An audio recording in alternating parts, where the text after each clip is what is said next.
I'm gonna mill my first part on the Ballscrew Taig. I have milled several on the lead screw one. I made a few modifications.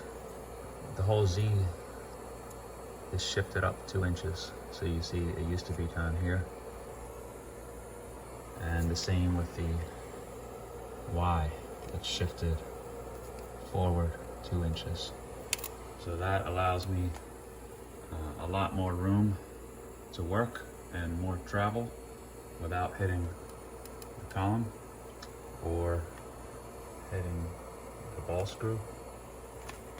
At the expense, the systems must be a little bit less rigid now.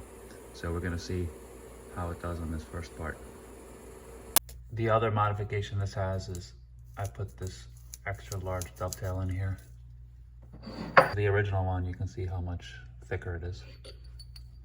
The part I'm making is going to fit between here and it's going to push the headstock out further to get it directly over the center of the table.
This is the finished part.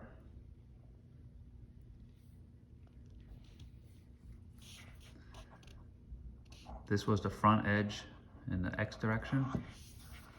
This was the left edge in the Y direction. The right edge in the Y direction. And this is the rear edge in the X direction. So in the X direction, everything was equal. The front and the back have the same finish. The right and the left have the same finish with respect to each other. But everything in the X was a better finish than the Y.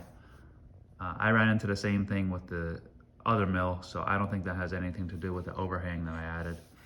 I think it's just something to do with the way the tables move on the Taigs. And then the top has a pretty nice finish for a Taig. And the chamfers turned out okay. There's a slight dwell mark right here. That's on the back side of the X. And I used to get those all the time with the other mill. So so this feels a little bit less, but it's still there. And then on the back side, we have a nice finish here also. The chamfers are slightly non-concentric with the holes, but that has more to do with me picking up zero when I flipped it over than anything to do with the mill. So in conclusion, I don't see any chatter that is more than I had on the other mill.